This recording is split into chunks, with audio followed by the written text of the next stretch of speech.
The Bloodline storyline just took another big turn following the Hail to the Chief segment, so we'll see what's new there.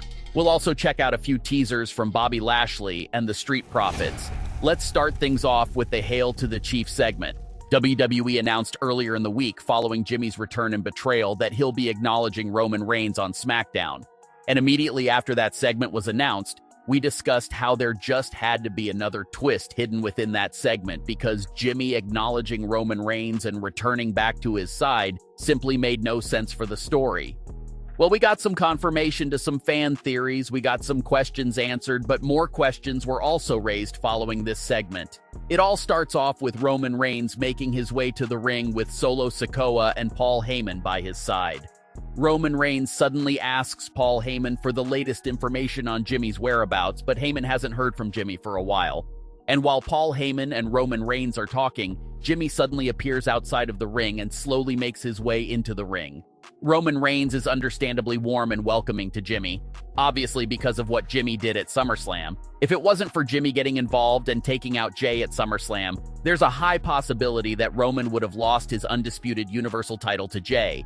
So Roman says that he owes Jimmy a favor. Roman tells Jimmy to just name his price and ask for whatever he wants. Whether it's a jet or a boat, whatever Jimmy requested, Roman was ready to give it to him. But Jimmy responds by saying that what he did at SummerSlam had absolutely nothing to do with Roman Reigns or defending Roman at all. And before Jimmy can say much else in that moment, Jey makes his way out to the ring and instantly demands answers from his brother Jimmy for his actions at SummerSlam. And Jimmy explains himself by pretty much saying everything that we talked about and discussed the day right after SummerSlam. Jimmy said that he did what he did to Jey basically as an act of love and mercy, because he felt that if Jey would have won that match, he would have lost his twin brother to a power trip. Jimmy felt like Jey would have completely changed once he became the new undisputed Universal Champion and Tribal Chief. Jimmy said that he pretty much didn't want to see the cycle start all over again, with Jey now being the one who got corrupted over time and slowly morphed into another version of a manipulative and power-hungry monster like Roman Reigns. So as act of love and prevention, Jimmy stopped Jey at SummerSlam so that he wouldn't become that new version of what they vowed to get rid of and get away from.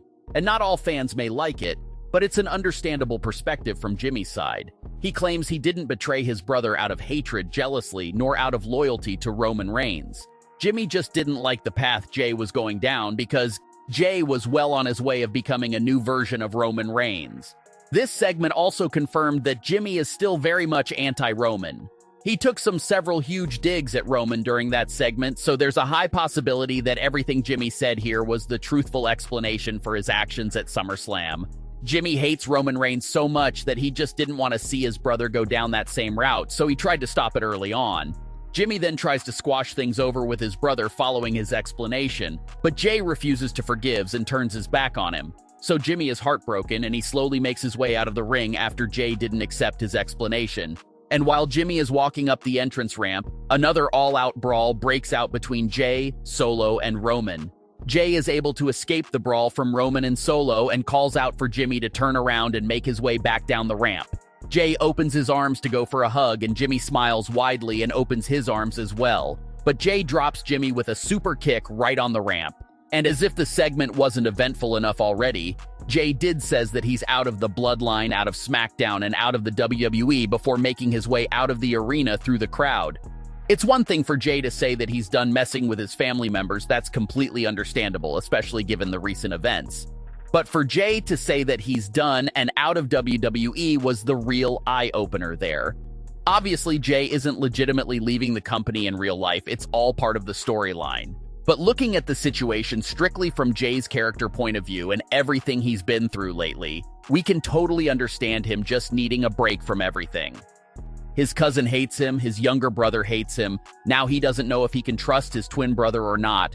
The guy is just so done and has been so psychologically tortured by all of his family members that it has now led him to give up on his career.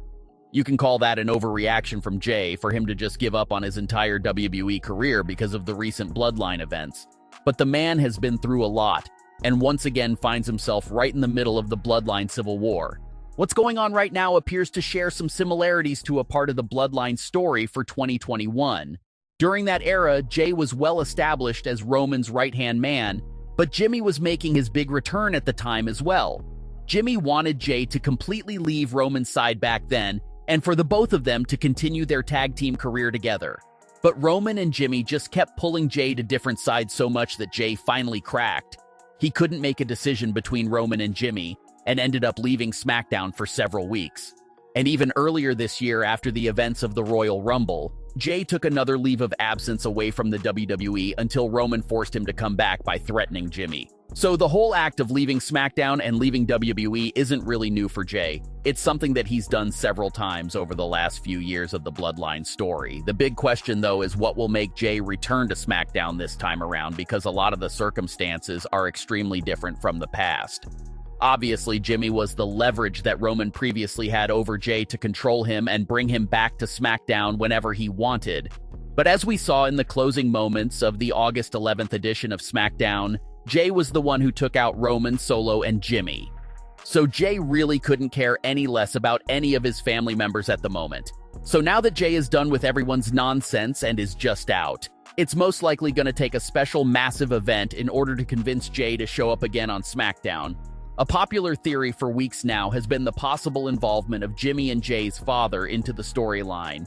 Maybe if he steps in to try and settle everything, would that be enough for Jey to come back? It'll just be interesting to see how it plays out, because Roman Reigns currently isn't being advertised for Payback. So if Roman misses that premium live event, does that mean that Jimmy versus Jey could possibly headline Payback?